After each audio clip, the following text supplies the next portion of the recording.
नमस्कार, मी मुग्धा लोणकर. तुम्ही पाहत आहात स्विफ्ट अँड लिफ्ट मीडिया.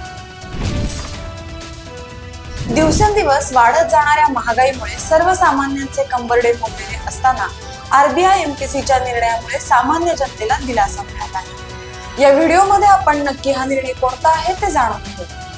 आरबीआयने 3 ते 5 एप्रिल दरम्यान झालेल्या पतधोरण बैठकीनंतर रेपो रेट मध्ये कोणताही बदल केलेला नाही.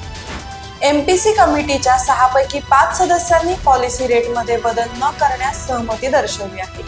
त्यामुळे सर्व प्रकारच्या कर्जाच्या ईएमआयचा बोजा वाढणार नाही.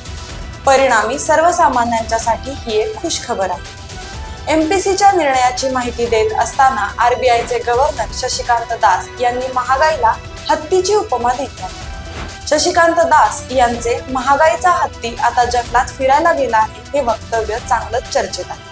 कारण आरबीआयने महागाईचे व्यवस्थापन करण्यासाठी भरपूर कष्ट घेतले आहे. त्याचा परिणाम म्हणजे महागाईचा दर गेल्या काही महिन्यात 6% खाली आहे.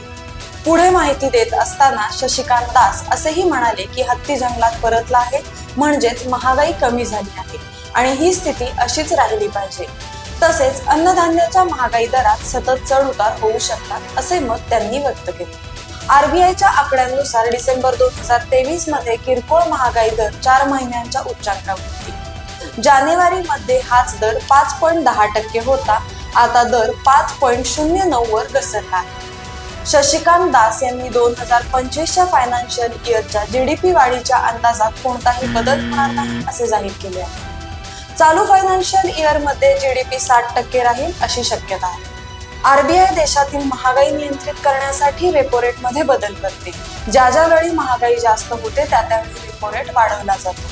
अशाच नवनवीन माहितींसाठी सबस्क्राईब करा Swift and lift media, like करा या व्हिडिओला आणि शेअर करा इतरांसोबत. थँक्यू.